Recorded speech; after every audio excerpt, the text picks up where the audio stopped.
ஸ்தோத்திரிக்கிறோம் கர்த்தாவே, நல்ல ஸ்தோத்திரிக்கிறோம், துதிக்கிறோம். இந்த ஆசீர்வதிக்கப்பட்டதான நல்ல ஓய்வு நாளுக்காக நன்றி. கேட்ட வார்த்தைகளுக்காக செய்திகளுக்காக ஆண்டவரே கர்த்தர் ஆண்டவரே நாங்கள் ஜெபிக்கிறோம்.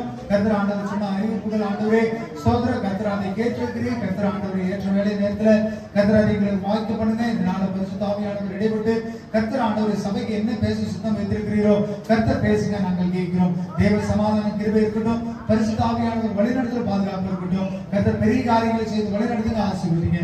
இயேசுவின் மூலம் ஜெபிக்கிறோம் நல்ல பிதாவே, ஆமென் ஆமென். ஹல்லேலூயா ஹல்லேலூயா ஹல்லேலூயா. கர்த்தர் உங்களை ஒவ்வொருவரையும் ஆசீர்வதிப்பாராக.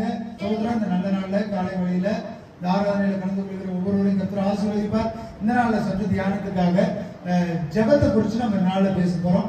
அநேக நாட்கள்ல நம்ம ஜெபிக்கிறோம், ஆராதிக்கிறோம், துதிக்கிறோம். ஆனா அந்த ஜெபம் நமக்கு என்ன காரியங்களும் செய்கிறது? ஜெபம் எப்பேற்பட்டதாக இருக்க வேண்டும்? நீங்க எப்படி ஜெபம் பண்றீங்க? அதான் இந்த நாட்கள்ல வேதத்துல இருந்து ஒரு சில காரியங்களை அடிப்படையாக நம்ம நாள தியானிக்க போறோம். எடுத்து வாசிங்க தானியேல் 6வது அதிகாரம் 22வது வசனம். சிங்கங்கள் என்னை சேதப்படுத்தாதபடிக்கு தேவன் தம்முடைய தூதனை அனுப்பி அவைகளின் வாயை கட்டி போட்டார். அதே என்னவென்றால், அவருக்கு முன்பாக நான் குற்றமற்றவனாய் காணப்பட்டேன், ராஜாவாகி உமக்கு முன்பாகவும் நான் நீதிகேடு செய்ததில்லை என்றார். நம்மளுடைய ஜெபம் எப்பேற்பட்டதா இருக்கணும் சொல்லுங்க. நீங்க டெய்லி ஜெபம் பண்றீங்க, காலையில ஜெபம் பண்றீங்க, ஒரு சில நேரம் இரவு நேரத்தில் ஜெபம் பண்றீங்க, ஆராதனையில் ஜெபம் பண்றோம். இந்த ஜெபம் எப்பேற்பட்ட ஜெபமா இருக்கணுங்க? சரி, எப்பேற்பட்டதா இருக்குது நீங்க ஜெபம் பண்றது? ஏத்துக்கக்கூடியதா இருக்குதா? உங்க மனதுக்கு திருப்தியா இருக்குதா? நான் சரியா தான் ஜெபம் பண்றேனா?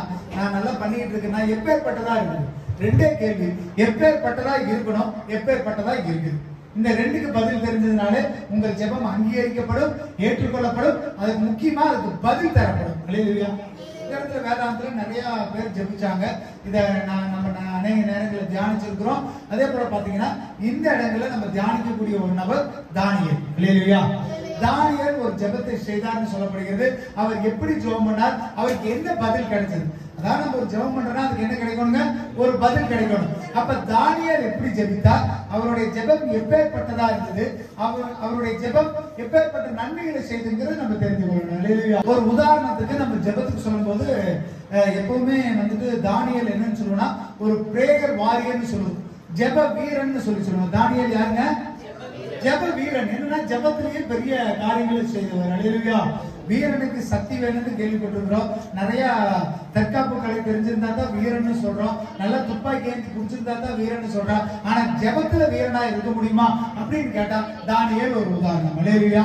நீங்க உலகத்துல எல்லா பேச்சுல வல்லவன் இருக்கிறான், செயல்ல வல்லவன் இருக்கிறான், வேலையில திறமசாலி இருக்கிறான். அது எல்லாத்தையும் காட்டிலும் கிறிஸ்துவன் ஒரு வீரனா இருக்கணும்னா எதுல வீரனா இருக்கணும்? ஜெபத்துல வீரனா இருக்கணும். ஜெபத்துல இருக்கிற வீரம்ங்கிறது வெளியே தெரியாது, ஆனா அது கிரியைகள்ல தெரியும். அல்லேலூயா. அது எப்படி அவர் சிந்தை கெமிக்கல்ல கொண்டு போய் போட்டாங்க, எப்படி போட்டாரோ அவர் அப்படியே வந்தார். அல்லேலூயா. அவருக்கு ஒன்னும் சேதம் அடையல, ஒன்னும் பிரச்சனை வரல, ஒன்னும் பாதிப்பு ஏற்படல. அதுக்கான காரணம் என்னங்க?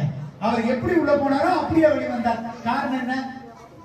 அவருடைய ஜெபம். அல்லேலூயா. 20வது வசனம் 21வது வசனம் வாசிங்க. ராஜா கெபியின் கிட்ட வந்தபோது துயர சத்தமாய் தானியேலை கூப்பிட்டு, தானியேலே, ஜீவனுள்ள தேவனுடைய தாசனே, நீ இடைவிடாமல் ஆராதிக்கிற உன் தேவன் உன்னை சிங்கங்களுக்கு தப்புவிக்க வல்லவராய் இருந்தாரா என்று தானியேலை கேட்டான். அப்பொழுது தானியேல், ராஜாவே, நீ என்றும் வாழ்க. இந்த அதிகாரத்துல முதலாவது சொல்லப்படுகிறது என்ன சொல்லப்படுது பாருங்க. ஒரு ராஜா சட்டத்தை போட்டார். உள்ள குழிக்குள்ள போடும் பொழுது அவர் சொல்லுகிற வார்த்தை என்ன தெரியுங்களா? உன்னை நீ இடைவிடாமல் ஆராதிக்கிற தேவன் உன்னை தப்புவிக்க வல்லவர். முதல் வார்த்தை ஒரு நம்பிக்கையான வார்த்தை. அதாவது தப்பி வைப்பாரான்னு தெரியாது. ஏன்னா இப்பதான் குழிக்குள்ள இறக்குறாங்க அவரை. ஆனா குழிக்குள்ள இறக்கும் பொழுது ஒரு நம்பிக்கை, ஆபத்து வருவதற்கு முன்பாடியே ஒரு நம்பிக்கை. நான் ஆல்ரெடி ஜெபம் பண்ணிக்கிறேன்ப்பா. நான் என்ன பண்றேன்? ஜெபத்துல ரெண்டு வகை இருக்குது. ஒண்ணு, ஆபத்து காலத்துல என்னை நோக்கி கூப்பிடு, நான் உன்னை விடுவிப்பேன். அதற்கு முன்னாடி இன்னொரு வகை இருக்குது. ஆபத்து வருவதற்கு முன்பாக நீ இடைவிடாமல் ஜெபிக்கிற தேவன் உன்னை ஆபத்துல இருந்து காக்க வல்லவராக இருக்கிறார். அல்லேலூயா. அர்த்தங்கள் புரியுதா உங்களுக்குங்க? ஒண்ணு, ஆபத்துல கேட்டா ஆண்டவர் விடுவிப்பார். அப்படி இல்லையா அதற்கு முன்பதாகவே ஆண்டவர் சொல்றாரு, நான் இடைவிடாமல் நீ ஜெபிக்கிறியா, அந்த ஜெபமே உன்னை ஆபத்துல இருந்து என்ன பண்ண? அப்ப வரும் முன் காப்பது சிறந்ததா இல்ல வந்ததுக்கு அப்புறம் தடுமாறுவது சிறந்ததா? அப்ப நீங்க என்ன பண்ணணும்? ஆபத்து வருவதற்கு முன்பாகவே அதுக்கு ஏன் தானியேலுக்கு இந்த ஆபத்து வந்ததுன்னு பாருங்க. 6வது அதிகாரம் 4வது வசனம் 5வது வசனம் வாசிங்க. அப்பொழுது பிரதானிகளும் தேசாதிபதிகளும் ராஜ்யத்தின் விசாரிப்பிலே தானியேலை குற்றப்படுத்தும்படி முகாந்திரம் தேடினார்கள். ஆனாலும் ஒரு முகாந்திரத்தையும் குற்றத்தையும் கண்டுபிடிக்க அவர்களால் கூடாதிருந்தது. அவன் உண்மையுள்ளவனாய் இருந்தபடியால் அவன் மேல் சுமத்த யாதொரு குற்றமும் குறைவும் காணப்படவில்லை. அப்பொழுது அந்த மனுஷர், நாம் இந்த தானியேலை அவனுடைய தேவனை பற்றிய வேத விஷயத்திலே குற்றப்படுத்தும் முகாந்திரத்தை கண்டுபிடித்தால் ஒழிய அவனை வேறொன்றிலும் குற்றப்படுத்தும் முகாந்திரத்தை கண்டுபிடிக்க கூடாது என்றார்கள். தானியேலை பத்தி அழகா சொல்லுது பாருங்க. தானியேல் ஒரு குற்றமற்றவன். எப்படி ஜெப வீரனோ தானியேல்ட்ட எந்த குற்றமும் கண்டே பிடிக்க முடியலையாமா. ஒரு ரோல் மாடல் பாருங்க. தானியேல் வாழ்ந்த தானியேல் மாதிரி வாழ்க்கை வாழணும். நியாயாதிபதிகள் ராஜசாஸ்திரிகள் இந்த தானியேலை எப்படியா குற்றம் பிடிக்கும்னு தேடி பார்த்தா அவங்கள்ட்ட என்ன இல்லையாமா, எப்படி வாழ்ந்திருக்கிறாரு பாருங்களேன். எவ்வளவு பெரிய அதிசயம் பாருங்களேன். இதை நம்மளை கொண்டு போய் நிறுத்தி சொல்லணும்னா நம்ம வீட்டுல 100 சொல்லுவாங்க, வேலை செய்யற இடத்துல 1000 சொல்லுவாங்க, சுத்தி இருக்கிற சொந்த வந்தமே 10,000 சொல்லு நம்மளை பத்தி. இவன் அப்ப ஒரு குற்றம் இல்லாத வாழ்க்கை வாழ்ந்து எவ்வளவு பெரிய விஷயம் பாருங்க. தானியேலை குற்றம் பிடிக்கலாம்னு பார்த்தா குற்றமே கண்டுபிடிக்க முடியலையா. எப்பேற்பட்ட வாழ்க்கை வாழ்றாரு பாருங்க. இதெல்லாம் கௌரவமான வாழ்க்கை. நம்ம உலகத்துல சொல்லும் போது சொல்லுவான், வாழ்ந்தா இப்படி வாழணும்டா அப்படின்னு பாருங்க. அப்படி வாழ்றவங்களுக்குள்ளேயே 1000 குற்றங்கள் இருக்குது இல்லையா. ஆனா தானியேலை பார்க்கும்போது சொல்றாங்க, இவனுக்கு எப்படியா குற்றம் பிடிக்கலான்னு பார்த்தா எதுலையுமே குற்றம் பிடிக்க முடியல. கடைசியா ஒரு குற்றம் பிடிச்சாங்க. ராஜா ஒரு முத்திரை போட்டாரு, நீங்க என்ன பண்ணக்கூடாது, வேற எந்த கடவுளையும் தொழுது கொள்ளக்கூடாதுன்னு ஒரு முத்திரை போட்டாங்க. ஆனா தானியேல் அதை மீறி அதை செய்யல. அவர் என்ன பண்ணாருன்னு பாத்தீங்கன்னா 3வது 10வது வசனம் வாசிங்க. அதுலயே தானியேலோ வென்றால் அந்த பத்திரத்துக்கு கையெழுத்து வைக்கப்பட்டதென்று அறிந்த போதிலும் தன் வீட்டுக்குள்ளே போய் தன்மேல் அறையிலே எருசலேமுக்கு நேராக பலகணிகள் திறந்திருக்க அங்கே தான் முன் செய்து வந்தபடியே தினம் 3 வேளையும் தன் தேவனுக்கு முன்பாக முழங்காற்படியிட்டு ஜெபம் பண்ணி ஸ்தோத்திரம் செலுத்தினார். அப்ப சூழ்நிலை இன்னைக்கு ஆராதிக்கும் போது கூட நிறைய நேரங்கள் சொல்ல, சூழ்நிலை நமக்கு மோசமா இருக்கும், சந்தர்ப்பம் மோசமா இருக்கு, அதை பார்த்து நீங்க ஜெபிக்கிறத தடை பண்ணிடக்கூடாது. இப்போ ஒரு சட்டம் போட்டாச்சு, ஒரு முத்திரை போட்டாச்சு, நான் வைக்கிற சிலையை தவிர்த்து வேற யாரும் வணங்க கூடாதுன்னு ஒரு காரியத்தை வச்சுட்டாரு ராஜா. இப்ப என்ன பண்ணக்கூடாது, யாரும் வேற எந்த கடவுளையும் வழிபடக்கூடாது. ஆனா தானியேல் என்ன பண்ணாரு, வழக்கம் போல பலகணிகளை திறந்து 3 வேளையும் ஜெபம் பண்ணாரு. இந்த இடைவிடாமல் ஜெபிக்கிற ஜெபத்தை ராஜா அறிஞ்சிருந்தார். அந்த ராஜா அறிஞ்சதுனாலதான் போய் சொன்னாரு, நீ இடைவிடாமல் ஆராதிக்கிற தேவன் உன்னை தப்புவிக்க வல்லவராயிருக்கிறார். அல்லேலூயா. எப்ப நீங்க இடைவிடாம ஆராதிக்கிறீங்க, நல்லா ஜெபம் பண்றீங்கன்னு உங்களுக்குள்ள ஒரு எண்ணம் வந்துருச்சோ அப்பவே உங்களுக்கு என்ன ஏற்படாது, ஆபத்து ஏற்படாது. அல்லேலூயா. அப்ப அந்த உறுதி இருக்குதா, நீங்க அப்ப ஆபத்தை பார்த்து பயப்படாதீங்க. அதுக்கு முன்னாடி நீங்க ஜெபம் பண்ணி ப்ரிப்பேரா இருந்து நீங்க எப்ப ஜெபத்துல இருந்தீங்கன்னா நீங்க எதற்கு பயப்பட மாட்டீங்க.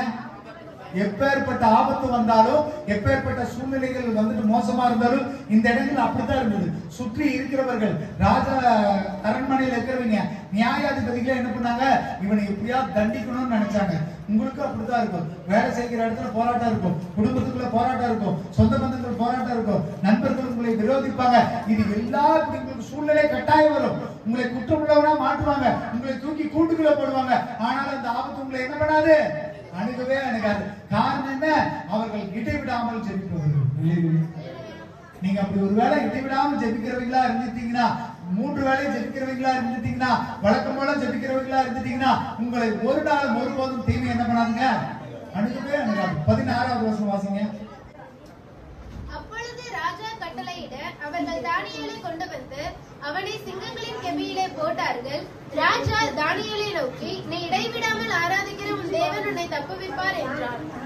ஆமென். அல்லேலூயா.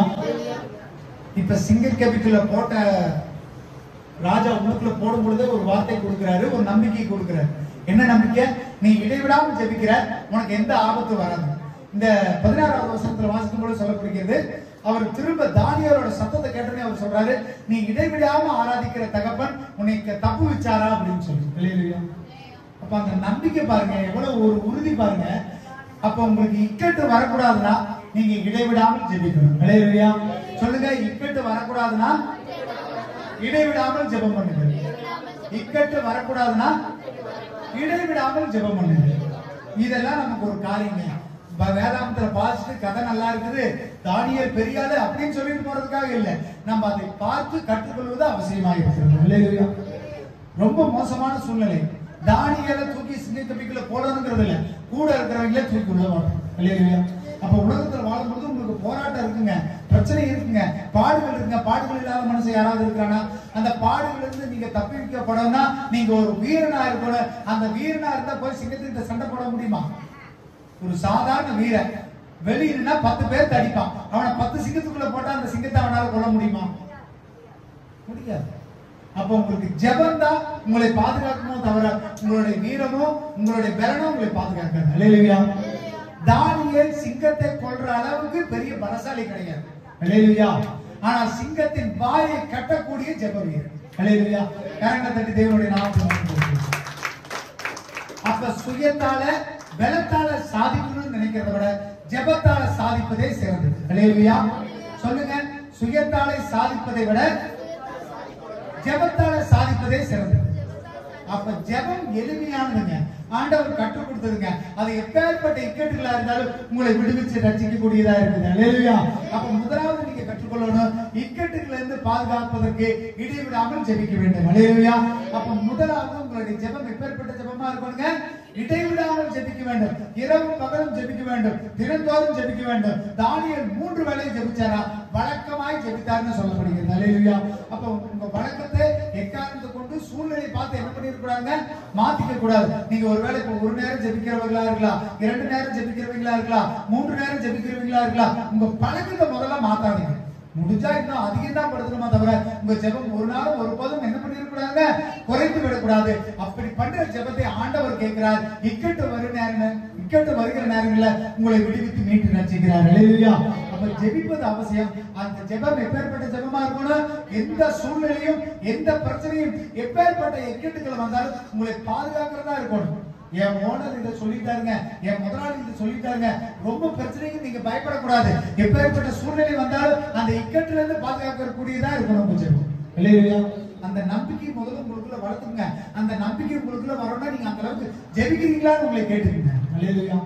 அப்ப நீதிமானுக்கு வரும் துன்பங்கள் அநேகம், ஆனால் அதுல இருந்து மீட்டுக்காக ஆண்டவர் வல்லவராக இருக்கிறார். இல்லையா? அப்ப ஜெபம் வந்து உங்களை பாதுகாக்கணுங்க, ஜெபம் வந்து உங்களை பலப்படுத்தணுங்க, ஜெபம் உங்களை தப்பி வைக்கணுங்க. அல்லேலூயா. லூக்கா 18வது அதிகாரம் 1வது வசனத்துல இருந்து வாசனம் பார்க்கலாம். சோர்ந்து போகாமல் எப்பொழுதும் ஜெபம் பண்ண வேண்டும் என்பதை குறித்து அவர்களுக்கு அவர் ஒரு உவமையை சொன்னார். ஆமென். அல்லேலூயா. 2வது ஆண்டவர் ஒரு காரியத்தை கற்றுக் கொடுக்கிறார் பாருங்க. சோர்ந்து போகாம ஜெபம் பண்ணுங்கன்னு ஆண்டவர் சொல்றாரு. அல்லேலூயா. இடைவிடாம ஜெபம் பண்றது வேற, சோர்ந்து போகாம ஜெபம் பண்றது வேற. சோர்ந்து போகிறதுன்னா எப்படிங்க? ஜெபம் பண்ணும்போது சோர்ந்து போறதுன்னா எப்படிங்க? ஜெபம் பண்ண கொஞ்சம் டயர்ட் ஆகிடும், தொண்டை வலி எடுத்துரும், ரொம்ப நேரம் பேசினா இடையில தண்ணி ஊற்றிக்கணும், சோர்வு வந்துருது, ரொம்ப நேரம் உட்காந்துருந்தா கால் தளர்ந்துருது, இரவு நேரம் ஜெபங்கள் என்ன பண்ணுங்க? தூக்கம் வந்துருது. அப்ப நீங்க சோர்ந்து போகாம ஜெபம் பண்றதும் அவசியம் ஆண்டவர் சொல்றாரு. கீழே வாசிங்க. பட்டணத்திலே ஒரு நியாயாதிபதி இருந்தான். அவன் தேவனுக்கு பயப்படாதவனும் மனுஷரை மதியாதவனுமாய் இருந்தான். அந்த பட்டணத்திலே ஒரு விதவையும் இருந்தால் அவள் அவனிடத்தில் போய் எனக்கும் என் எதிராளிக்கும் இருக்கிற காரியத்தில் எனக்கு நியாயம் செய்ய வேண்டும் என்று விண்ணப்பம் பண்ணினாள். இப்ப பாத்தீங்கன்னா இந்த ஒரு ஆண்டவர் ஒரு கதையை சொல்றாரு. நீ சோர்ந்து போகாம ஜெபம் பண்றது எப்படி? அதுக்கு ஒரு சின்ன கதையை வச்சு ஆண்டவர் விளக்குறாரு. ஒருத்தர் என்ன பண்றா, ஒரு இடத்துல ஒரு நியாயாதிபதி இருந்தா, ஆனா அவன் யாரும் சொல்றதையும் கேட்க மாட்டான். அதே ஒரு விதவி இருந்தா, விதவிக்கு இன்னொரு பக்கத்துல இருக்கிறவங்களோட ஒரு வழக்கு இருந்துகிட்டே இருந்தது. அதனால என்ன பண்றாங்க, இந்த விதவை போய் ஒரு நியாயாதிபதிக்கு போய் இந்த பிரச்சனை எனக்கு தீர்த்து வைன்னு சொல்றாப்ல. பாருங்க. வெகு நாள் வரைக்கும் அவனுக்கு மனதில்லாதிருந்தது. பின்பு அவன், நான் தேவனுக்கு பயப்படாமலும் மனுஷரை மதியாமலும் இருந்தும் இந்த விதவை என்னை எப்பொழுதும் தொந்தரவு செய்கிறபடியினால் இவள் அடிக்கடி வந்து என்னை அலட்டாதபடி இவளுக்கு நியாயம் செய்ய வேண்டும் என்று தனக்குள்ளே சொல்லிக் கொண்டான் என்றார். இந்த இடத்துல அவர் சொல்றாரு பாருங்க, இவ என்ன சதா வந்து என்னை கேட்டுக்கிட்டே இருக்கிறா, இது நான் என் மனசுக்கு கேட்க மாட்டேன், ஆண்டவர் பேசுறது கேட்க மாட்டேன், ஆனா இவ மட்டும் என்ன வந்து பண்ணு நச்சரிச்சுக்கிட்டே இருக்கிற. ஆண்டவர் அழகா ஒரு உதாரணத்தை கொடுக்குறாரு. ஏன் சோர்ந்து போக கூடாதுன்னா, நமக்கு வேலை ஆகிற வரைக்கும், உதாரணத்துக்கு பேங்க்ல ஒரு லோன் போட்டுருக்கீங்கன்னு வைங்க, இப்பெல்லாம் வீடு வரைக்கும் தேடி வந்து கொடுக்குறாங்க. அப்பெல்லாம் அப்படி இல்லை. லோன் நமக்கு பணம் கிடைக்கணும்னா நம்ம என்ன பண்ணுவாங்க? போயிட்டே இருக்கணும், மேனேஜரை பார்த்துக்கிட்டே இருக்கணும், காலையில போகணும், சாயந்தரம் போகணும், இந்த தேதிக்கு வரீங்கன்னா அப்ப போகணும். அப்ப அலைஞ்சுக்கிட்டு ஓயாம அலையிறது. இதுதான் என்னங்க? சோர்ந்து போகாம அலையிறது. ஒருவேளை சோர்ந்து போய் நீங்க உட்காந்துட்டீங்கன்னா அந்த பணம் உங்களுக்கு கிடைக்குமா? ஒருவேளை இந்த விதவை சோர்ந்து போய் என்னடா அவர் சொல்றதே கேட்க மாட்டேங்கிறாரு, எனக்கு செய்யவே மாட்டேங்கிறாருன்னு போய் பார்க்காம இருந்திருந்தா என்ன ஆயிருக்குங்க? பின்னும் கர்த்தர் அவர்களை நோக்கி, அநீதியுள்ள அந்த நீதிபதி சொன்னதை சிந்தித்து பாருங்கள். அந்தபடியே தேவன் தம்மை நோக்கி இரவும் பகலும் கூப்பிடுகிறவர்களாகிய தம்மால் தெரிந்து கொள்ளப்பட்டவர்களின் விஷயத்தில் நீடிய பொறுமையுள்ளவராயிருந்து அவர்களுக்கு நியாயம் செய்யாமல் இருப்பாரோ? ஆமென். அல்லேலூயா. ஒரு அழகா ஒரு உதாரணம், ஒரு மனுஷன் அவன் ஒருத்தர் ஓயாம கேட்கிறான்னு சொல்லும் போது அவனுக்கு நியாயம் செய்யறானே, அவன் எப்பேற்பட்ட மனுஷன் ஆண்டவர் விளக்கம் கொடுக்குறாரு பாருங்க. அவன் தேவனுக்கும் பயப்பட மாட்டான், மனுஷன் பேச்சையும் கேட்க மாட்டான்.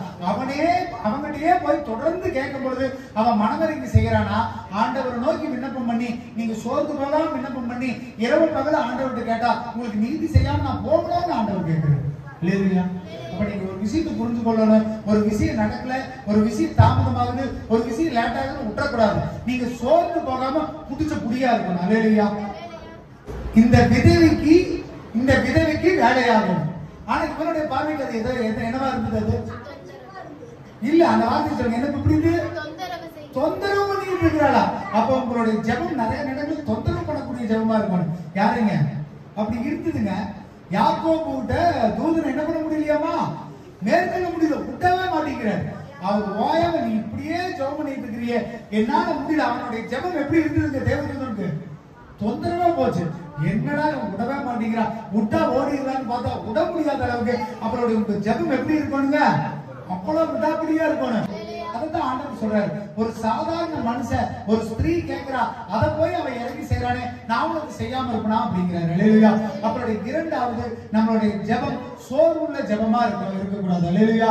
நம்ம சோர்ந்து போய் ஜெபிக்கிறவர்களா இருக்கக்கூடாது. அல்லேலூயா.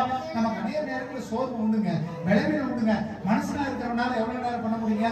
நான் பேசுறதுனால என்னால எவ்வளவு பேச முடியும்? 1 மணி நேரம் பேச முடியும், 1.5 மணி நேரம் பேச முடியும். நீங்க ஜெபிக்கிறீங்க, நெடுமுட்டிங்கல்ல நிக்கிறீங்க, எவ்வளவு நேரம் ஜெபம் பண்ண முடியும்? கொஞ்ச நேரம் தான் ஜெபம் பண்ண முடியும். சோர்வு எல்லாத்துக்குமே உண்டு. இல்லையா?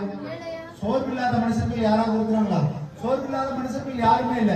ஆண்டவருக்கே சோர்வு வந்தது, இயேசுவுக்கே சோர்வு வந்தது. எடுத்து வாசிங்க லூக்கா 22வது அதிகாரம் 44வது வசனம். அவர் மிகவும் வியாகுலப்பட்டு அதிக ஊக்கத்தோடு ஜெபம் பண்ணினார். அவருடைய வேர்வை இரத்தத்தின் பெருந்துளிகளாய் தரையிலே விழுந்தது. ஆமென். அல்லேலூயா. இப்ப ஆண்டவர் ஜெபிக்கும் பொழுது அவருடைய வேர்வை எப்படியா மாறிச்சுங்களா? ரத்தத்தின் பெருந்துளிகளா வந்தது. அதுக்கு மேல் வசனம் வாசிங்க 43வது வசனம். அப்பொழுது வானத்திலிருந்து ஒரு தூதன் தோன்றி அவரை பலப்படுத்தினார். ஆமென். அல்லேலூயா. சோர்வு வருங்க, பலவீனம் வருங்க, இயேசுவுக்கு வந்தது. அவர் ஆவியில வியாகுலப்பட்டு மன சஞ்சலப்பட்டு கஷ்டப்பட்டு சோர்வுற்று ஜெபிக்கும் பொழுது அவருடைய வேர்வையின் பெருந்துளிகள் ரத்தமாய் விழுந்தது. ஆனா அதை அப்படியே விடப்படல. அவர் பலவீனப்பட்டிருக்கும் பொழுது, சோர்ந்து இருக்கும் போது வானத்திலிருந்து ஒரு தூதன் வந்து அவரை தேற்றினான்னு சொல்லப்படுகிறது.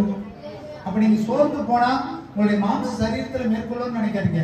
நீங்க எப்பெல்லாம் துவண்டு போறீங்களோ, எப்பெல்லாம் சோர்ந்து போறீங்களோ, அப்ப நிச்சயம் தேற்றுவதற்கு ஒருவர் உங்க பக்கத்துல இருக்கிறார். அதை மட்டும் மறந்து போயிடாதீங்க. நான் பலவீனப்பட்டு சோர்ந்து இருக்கிறேன்னு மறந்து போகாதீங்க. நீங்க சோர்வு இருக்கிற நேரத்துல, சோர்ந்து போகிற நேரத்துல தாங்கி பிடிப்பதற்கு கர்த்தர் நிச்சயம் உங்களுக்கு ஒருத்தரை அனுப்புகிறார். சோர்வு எல்லாத்துக்குமே இருக்கு. அந்த அதிகாரத்திலே வாசிங்கன்னா தெரியும். ஆண்டவர் பேதுருவை பார்த்து சொல்றாரு, நீங்க கொஞ்ச நேரம் ஜெபம் பண்ணுங்க, நான் போய் ஜெபம் பண்ணிட்டு வரேன்னு. ஆனா சீசர்கள் தூங்கி போனார்கள்.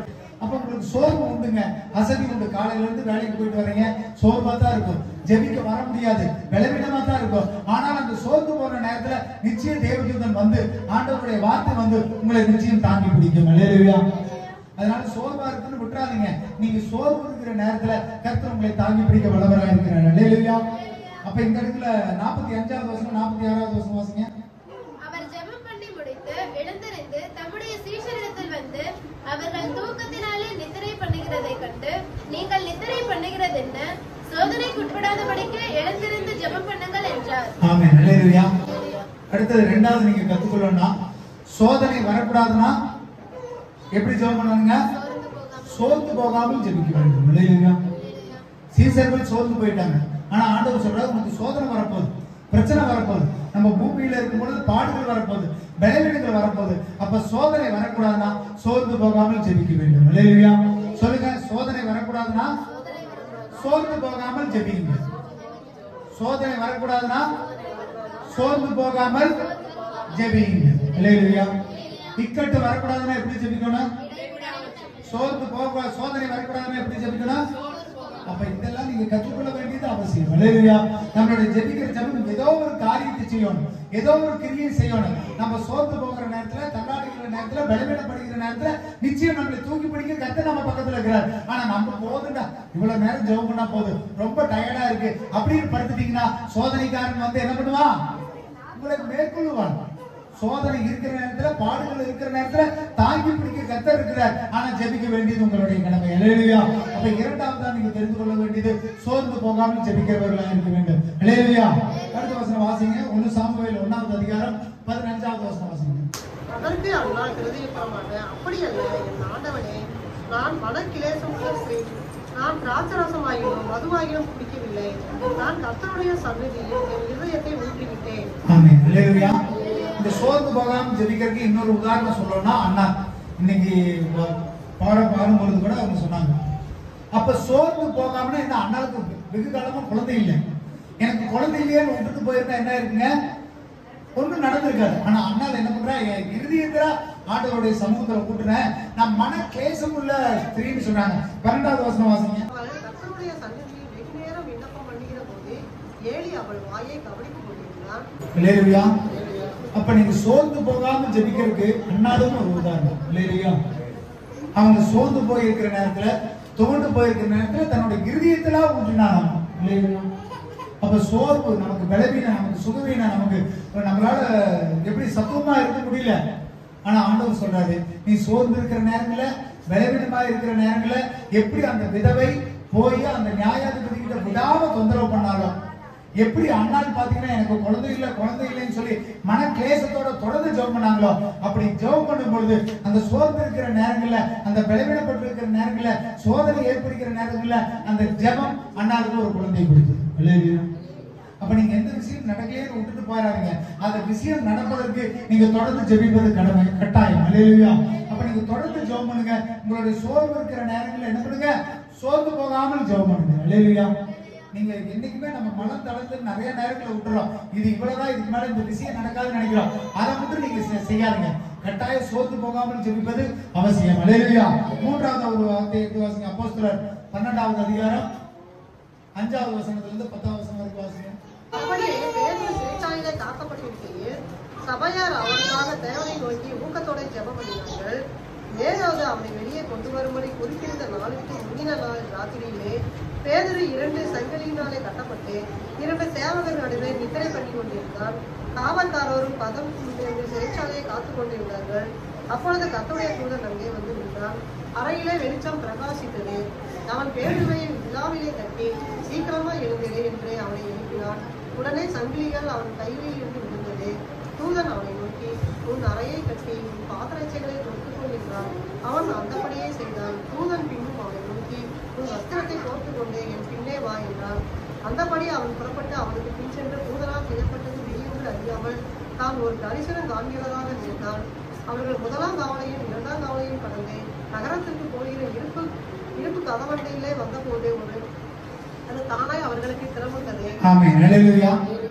இந்த இடத்துல வந்துட்டு பாத்தீங்கன்னா பேதுருவை வந்துட்டு சிறைச்சாலையில போட்டுருக்காங்க. அவருக்காக சபை மக்கள் என்ன பண்றாங்க? ஒரு வீட்டுல இருந்து ஊக்கமாக ஜெபிக்கிறார்களாம். அப்படி ஜெபிக்கும் பொழுது பாருங்க, இந்த அதிகாரங்களை நீங்க நல்லா புரிஞ்சுக்கணும். பேதுருவை 2 சங்கிலிகளால கட்டி போட்டுருக்காங்க. முதல் காவல், 2வது காவல் இரும்பு கேட்ல போட்டு உள்ள வச்சிருக்காங்க. அவரால் நினைச்சா கூட வெளியே வர முடியும். அல்லேலூயா. ஆனா இந்த அதிகாரம் எவ்வளவு நல்லா சொல்லுது பாருங்க. வர்றாங்க, ஒரு தூதன் வர்றாரு. வரும்போது அந்த கை சங்கிலி கரண்டு விடுது. 1வது கேட்டு திறக்குது, 2வது கேட்டு திறக்குது. தானா திறந்து அவர் வெளியே வந்து நிற்கிறார். அல்லேலூயா. உங்களுடைய சத்துரு உங்களுக்கு போடுற சிறையிருப்பு, உங்களுக்கு உலகத்தில் இருக்கிற போராட்டங்கள், இது எல்லாம் தானா கலடணும்னா, சிறையிருப்பு மாறணும்னா நீங்கள் ஊக்கமாக ஜெபிக்க வேண்டும். அல்லேலூயா. 3வது சொல்லுங்க, சிறையிருப்பு மாற வேண்டும் என்றால் ஊக்கமாக ஜெபிக்க வேண்டும். சிறையிருப்பு மாற வேண்டும் என்றால் ஊக்கமாக ஜெபிங்க. அப்ப உங்களுக்கு சிறையிருப்பு இருக்குங்க. சத்துரு ஏதோ வகையில நம்மளை கட்டி வச்சிருக்கான். இந்த உலகம் ஏதோ ஒரு வகையில கட்டி வச்சிருக்குது. பணத்தாலையும் பொருளாலையும் பிரச்சனையினாலும் இச்சையினாலும் கவலையினாலும் கண்ணீர்னாலும் நம்ம எழும்ப முடியாத அளவுக்கு சத்துரு கட்டி வச்சிருக்கிறான். என்ன பண்ணுனா நீங்க கட்டப்படுவீங்கன்னு சத்துருக்கு நல்லா தெரியும். இல்லையா? இன்னைக்கு சர்ச்சுக்கு வரக்கூடாதுன்னு ஒருத்தர் வீட்டுக்கு கூட்டு வந்தா இவன் சர்ச்சுக்கு போக மாட்டான்னு தெரிஞ்சா வீட்டுக்கு கூட்டிட்டு வந்துருவோம். இன்னைக்கு இவன் ஜெபிக்க கூடாது, நண்பர்களை கூட்டு வந்து சந்தோஷமா வெளியே போனா இவன் சர்ச்சுக்கு வர மாட்டான்னு தெரிஞ்சா உங்களை ஈஸியா செஞ்சிருவான். சத்துருக்கு எதை பண்ணா நீங்க ஜெபிக்க மாட்டேங்கிறது அவனுக்கு நல்லா தெரியும். இல்லையா? இந்த சிறையிருப்புலாம் மாறணும்னா நீங்க எப்படி ஜெபிக்கிறவர்களா இருக்கணும்? ஊக்கமா ஜெபிச்சா மட்டும்தான் இந்த சிறையிருப்பு மாறும். இல்லைன்னா நம்ம கட்டப்பட்டு தான் இருப்போம், கவலையில கட்டப்பட்டு இருப்போம், கண்ணீர்ல கட்டப்பட்டு இருப்போம், கஷ்டத்துல கட்டப்பட்டு இருப்போம். அந்த கட்டுக்குள்ள இருந்து நம்மளால வெளியே வரவே முடியாது. நீங்க கட்ட அவளுக்கு சத்துரு கட்டிக்கிட்டே இருப்பான். அந்த கட்டுக்கள்லாம் உங்களுக்கு உடைஞ்சு போகணும், சின்ன போகணும்னா நீங்க எப்படி ஜெபிக்கிறவர்களா இருக்கணும்? உங்களுக்கு ஊக்கமான ஜெபம் இல்லைன்னா சத்துரு போடுற கட்டுக்குள்ள உங்களால வெளியே வரவே முடியாது. பேதுருவுக்காக ஜெபிச்சாங்க, சங்கிலி தானா கழண்டு விழுது. நீங்க போய் முட்டி மோதி பிரச்சனைகள்ல இடிச்சுக்கிட்டு இருக்கோங்கிற அவசியம் இல்ல. நீங்க போய் உங்களுக்கு கட்டுகள் நிறைய இருக்கு. எத்தனை கட்டுகள் பாருங்க, சங்கிலியில கட்டி இருந்தாங்க, 2 கேட்ல மூடப்பட்டிருந்தது, காவல்காரர்கள் இருந்தாங்க. இதெல்லாம் வந்துட்டு பேதுரு ஏதாவது பண்ணுச்சா? ஒண்ணுமே பண்ணல. கிறிஸ்துவுக்குள்ளாகிய நமக்கு அப்படிதான். உங்களை சுத்தி அநேக போராட்டங்கள் இருக்கும், அநேக பிரச்சனைகள் இருக்கும். நிறைய பேர் உங்களை தடுத்து நிறுத்தணும்னு நினைப்பாங்க. சத்துரு உங்களுடைய அனைத்து வாசல்களையும் கட்டி போடுவான். ஆனா ஒரு வழியா வருகிறவன் எப்படி ஓடி போவானா? கர்த்தர் உங்களுக்கு செய்ய ஆண்டவர் ஆயத்தமா இருக்கிறாரு. அல்லேலூயா. உங்கள் கட்டுகள் உடைக்கணும்னா உங்களுடைய ஊக்கமான ஜெபம் தான் உங்க சிறையிருப்பை மாற்றும். அல்லேலூயா. அப்ப சிறையிருப்பு மாறணும்னா நீங்கள் ஊக்கமாய் ஜெபிப்பது மிகவும் அவசியம். அல்லேலூயா. அப்ப நிறைய போராட்டங்கள் இருக்குங்க. யாராலுமே நிம்மதியா இருக்க முடியாது. ஒன்னும் பணத்தினால நமக்கு மன கஷ்டம் வரும், இல்லைன்னா வியாதியினால மன கஷ்டம் வரும், இல்லைன்னா சுற்றி இருக்கிறவங்க நம்மளை பிரச்சனை பண்ணுவாங்க. சத்துரு ஏதோ வகையில நம்மளை விலக்கலாம் தான் பார்த்துட்டு இருப்போம். அந்த சிறையிருப்பு மாறுவதற்கு உங்களுடைய ஜெபம் எப்பேற்பட்ட ஜெபமா இருக்குங்க? ஊக்கமான ஜெபம்னா என்ன? 10 நிமிஷத்துக்கு ஒருக்கா படுத்து எந்திரிச்சு ஊர் சுத்திட்டு வந்து அதை இதையும் பார்த்துக்கிட்டு போனை பார்த்துக்கிட்டு ஜெபிக்கிறதா? உட்கார்ந்தா அந்த விஷயம் முடிகிற வரைக்கும் எந்திரிக்கவே கூடாது. இல்லையா? அப்படி ஒரு நபர்கள் இருந்தாங்க. வாசிங்க அப்போஸ்தலர் 16வது அதிகாரம் 25வது வசனம் 26வது வசனம் வாசிங்க. நடுராத்திரியிலே பவுலும் சீலாவும் ஜெபம் பண்ணி தேவனை துதித்து பாடினார்கள். காவலில் வைக்கப்பட்டவர்கள் அதை கேட்டுக் கொண்டிருந்தார்கள். சடுதியிலே சிறைச்சாலையின் அஸ்திபாரங்கள் அசைமணியாக பூமி மிகவும் அதிர்ந்தது. உடனே கதவுகள் எல்லாம் திறவுண்டது. எல்லாருடைய கட்டுகளும் கலந்து போயிற்று. ஆமென். அல்லேலூயா. எப்படி இருந்தீங்களாமா? இல்ல, அந்த வார்த்தையில என்ன நடந்தது வாசிங்க. நடுராத்திரியிலே பவுலும் சீலாவும் ஜெபம் பண்ணி நடுராத்திரியிலே ஜெபம் பண்றாங்க. முதலாவது சோர்ந்து போக எல்லாத்துக்கும் சோர்வு எப்ப வருங்க? காலையில இருந்து வேலை செஞ்சுட்டு வந்தா நடுராத்திரியில எந்திரிச்சு ஜெபம் பண்ண முடியுமா? தேவனை துதித்து பாடினார்கள். தேவனை துதித்து பாடினார்கள். காவலில் வைக்கப்பட்டவர்கள் அதை கேட்டுக்கிட்டு இருந்தாங்க. சடுதியிலே சிறைச்சாலை அஸ்திபாரங்கள் அசைஞ்சுதாமா. அப்புறம் பூமி அதிர்ந்தது, கதவு திறந்தது, எல்லாருடைய கட்டுகளும் அவிழ்ந்தது. இல்லையா?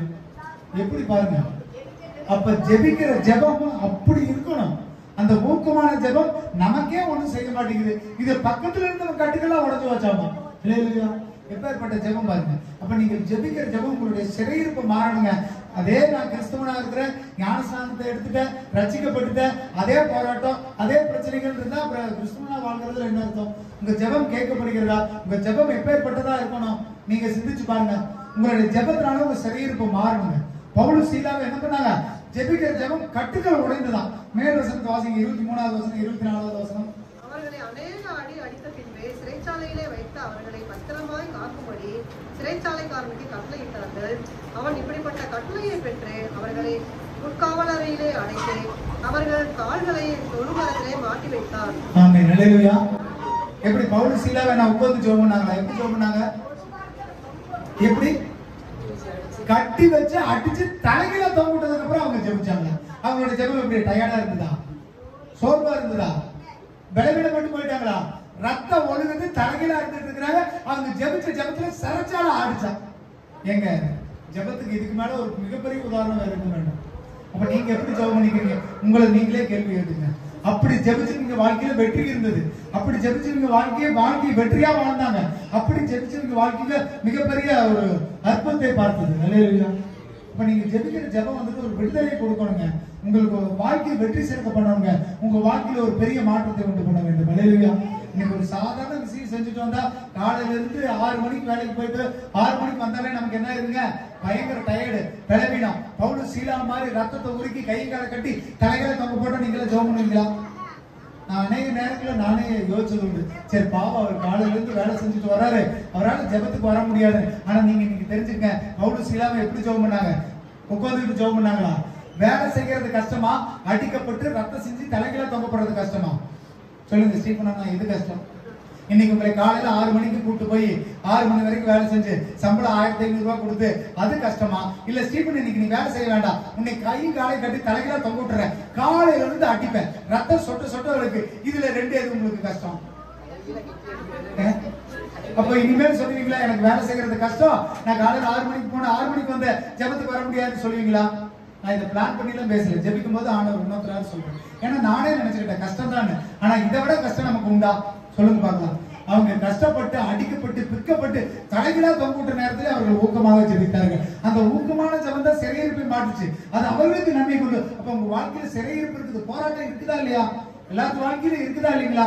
பணத்துல பிரச்சனை, குடும்பத்துல பிரச்சனை, பிள்ளைகளால பிரச்சனை, வியாதியால பிரச்சனை. அப்ப அந்த சிறையிருப்பு மாறணும். நீங்க மத்த நேரத்தை பார்த்துட்டு நீங்க அதை தள்ளி போடாதீங்க. நீங்க பண்ற ஊக்கமான ஜெபம் உங்க சிறையிருப்பை மாட்டுச்சா இல்லையா? அப்ப சிறையிருப்பை மாறணும்னா நீங்க எப்படி ஜெபிக்கிறவர்களா இருக்கணும்? அந்த ஊக்கமான ஜெபம் நேரம் கிடைச்சா வந்து பண்றது இல்ல, எல்லா பலவீனங்களையும் தாண்டி. அதுக்காக நீங்க அடிக்கப்பட்டு தலைகளை தொங்க விடப்படணும்னு சொல்லப்படல. உலகத்துல நீங்க வாழ்றதே உங்களுக்கு போராட்டம் தான். அல்லேலூயா. உலகத்துல இருக்கிறதே உங்களை எப்படா அவனை திட்டலாம், எப்படா அவனை அழிக்கலாம், எப்படா அவனை முடிச்சு போடலாம்னு நினைக்கிறாங்க. அந்த சூழ்நிலையில் நீங்க செபிக்கிற ஜெபம் சாதாரண ஜெபமா இருக்க கூடாது. அது எப்பேற்பட்ட ஜெபமா இருக்கணுங்க? அந்த ஊக்கமான ஜெபமா இருந்தா தான் உங்க சிறையிருப்பு மாறு. சும்மா வந்த போது ஜெபம் பண்ணிட்டு போனாலும் உங்க பிரச்சனை மாறாது. இது மாதிரி இப்பேற்பட்ட பிசாசுகள் ஜெபத்தினாலும் உபவாசத்தினாலும் நன்றி வேற எதனாலையுமே. அப்ப நீங்க ஜெபிக்கிற ஜெபம் சாதாரண ஜெபமா இருந்தா உங்க சிறையிருப்பு மாறாதுங்க. இல்லையா?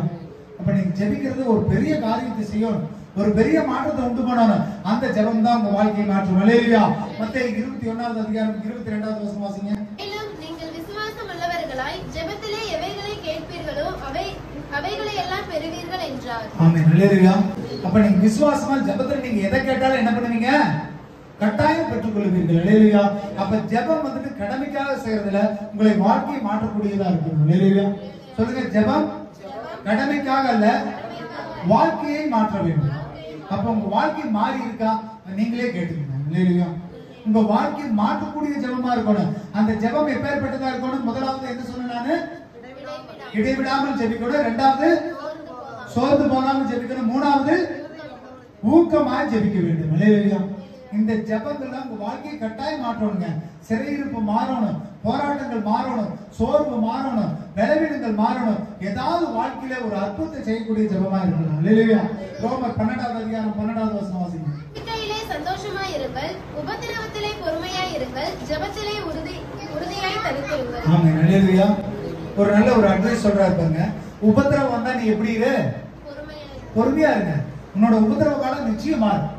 எல்லாருக்கும் காலத்திலயும் எல்லாத்துக்கிட்டையும் ஒரு உபத்திரவம் இருந்தது. எல்லாருக்கும் வாழ்க்கையிலும் பிரச்சனை இருக்குது, எல்லாருக்கும் வாழ்க்கையிலும் போராட்டம் இருக்கு. நிச்சயம் உங்க உபத்திரவம் உங்களை விட்டு மாறியா போகும். ஆனா அந்த உபத்திரவம் மாறணும்னா நீங்க எப்படி இருக்கணுமா? இல்ல, அடுத்த வார்த்தை வாசிங்க. ரோமர் 12:12 கடைசி வார்த்தை. ஜெபத்திலே உறுதியாய் தரித்திருங்கள். ஜெபத்துல எப்படி இருக்கணுங்க? உறுதியாய் தரித்திருங்கள். அல்லேலூயா. கட்டாயம் உங்க உபத்திரவம் மாறியா தீரும். அது வரைக்கும் பொறுமையா இருங்க. ஆனா பொறுமையா இருந்துட்டு சும்மா இருக்க சொல்ல, ஜெபத்துல எப்படி இருக்கு? நீங்க உறுதி உள்ளவர்களா இருங்க. அந்த காரியம் நடக்கணும். எப்படி அந்த விதவிக்கு ஒரு நியாயாதிபதி தீர்ப்பு சொன்னாரோ, எப்படி அண்ணாளுடைய வாழ்க்கையில ஒரு அற்புதத்தை செய்தாங்களோ, எப்படி இயேசு சோர்ந்து போகிற நேரங்கள தூதர் வந்து உதவி செய்தாரோ, அதுபோல நிச்சயம் நீங்க காத்துருங்க, பொறுமையோட இருங்க. நிச்சயம் உங்களுடைய ஜெபம் நீங்க உறுதியா கருத்து இருக்கும் பொழுது, நீங்க ஜெபிக்கும் பொழுது உங்க வாழ்க்கை மாறிய தீரும். அல்லேலூயா. தானியேலுக்கு எந்த ஆபத்தும் ஏற்படல. காரணம் என்ன? அவன் இடைவிடாமல் ஜெபம் பண்ண கர்த்தர் அவனை தப்புவித்தார். அல்லேலூயா. ஒருவேளை எனக்கு காரியம் நடக்கலையே நீங்க பாதியோட ஜெபத்தை விட்டுருந்தீங்கன்னா தானியேலுடைய சப்ஜெக்டே அந்த இடத்துல இருந்திருக்காரு. எந்த சூழ்நிலையிலும் அவர் ஜெபிப்பதை நிறுத்தவே இல்லை. எந்த ஒரு காரணமும், எந்த ஒரு சோர்வும், எந்த ஒரு பலவீனமும் உங்களுடைய ஜெபத்தை தடுத்து நிறுத்திடவே கூடாது. அதனால எந்த சூழ்நிலையா இருந்தாலும் ஜெபிச்சு பழங்க, ஆராய்ச்சி பழங்க. தடைகள் வரத்தான் செய்யும், போராட்டங்கள் வரத்தான் செய்யும். இயேசுவுக்கு அநேக தடைகள் வந்தது, போராட்டங்கள் வந்தது, உலகத்திலையும் வந்தது, சத்ருவாலையும் வந்தது. ஆனா ஆண்டவர் ஜெயித்தார், உலகத்தை ஜெயித்தார். அல்லேலூயா.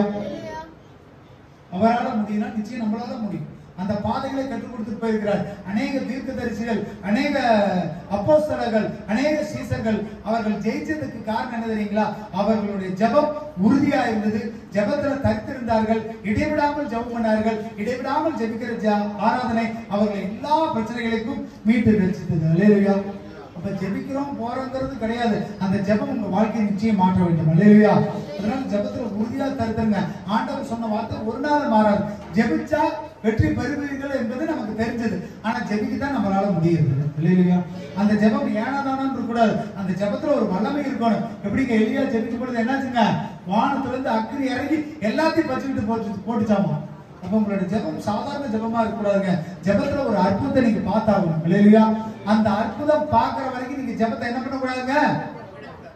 பொழுது விடியும் போதும் என்று தூதன் சொன்னாலும் அழுது அழுது ஆசீர்வாதம் பெறாமல் விட மாட்டேன்னு பக்தன் சொல்லியிருக்கிறான். அல்லேலூயா. அப்ப நீங்க விட்டுறாதீங்க, சோர்ந்து போயிடாதீங்க. உங்க காரியம் முடிகிற வரைக்கும் கருத்தா பிடிச்சிருக்கணும், உறுதியா பிடிச்சிருக்கணும். நிச்சயம் அந்த காரியத்தை கர்த்தர் என்ன பண்ணுவாருங்க, வாய்க்கு பண்ணுவோம். எல்லா கண்கள் மூடுவோம், எழுந்து நிற்போம், ஜெபிப்போம். ஸ்தோத்திரிக்கிறோம். நல்ல தகப்பனே, ஸ்தோத்திரிக்கிறோம், துதிக்கிறோம். இந்த ஆசீர்வதிக்கப்பட்டதா ஆண்டவரே, நல்ல ஓய்வு நாளுக்காக நன்றி. ஆண்டவர் பிள்ளைகளுக்கு சமூகத்தில் கூடி ஆராதிக்க துதிக்க ஜெபிக்க ஆண்டவரே வந்திருக்கிற ஒருவரையும் நீர் புறம்பே தள்ளுவதில்லை ஆண்டவரே.